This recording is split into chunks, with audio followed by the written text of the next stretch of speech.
Today, I want to share with you a conversation I had with a friend of mine. He's an atheist, highly skeptical, always questioning everything. One day we got into a deep discussion about free will and destiny. He asked me, if God exists and knows everything, then how can we truly have free will? I looked at him and said, that's a great question. Let's break it down. If God already knows what we're going to do, then aren't we just acting out a script? How can we be responsible for our actions if everything is already determined? Think about it this way. Imagine a teacher who knows their students well. Based on their knowledge, the teacher can predict which student will pass or fail an exam. Does that mean the teacher forced them to fail?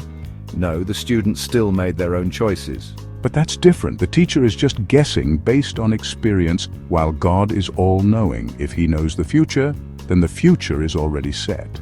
Knowing something in advance doesn't mean causing it to happen. Let's say you see a child reaching out to touch fire. You know they will get burned, but you didn't force them to do it. Your knowledge didn't take away their ability to choose.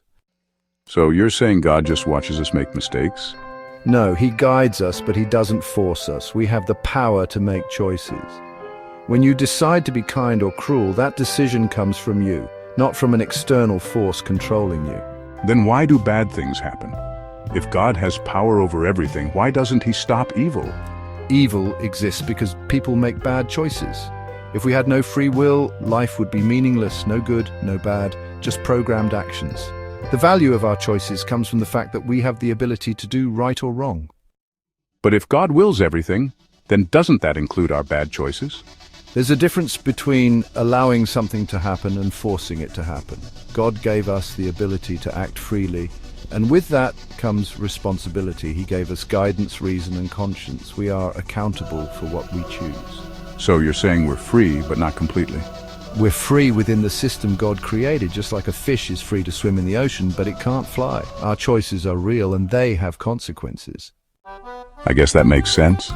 That's fine. Asking questions is how we learn. The important thing is to seek truth sincerely, not just argue for the sake of arguing. That was the end of our conversation. Did I convince him? Maybe not completely, but at least he started thinking about things differently. And sometimes that's the first step.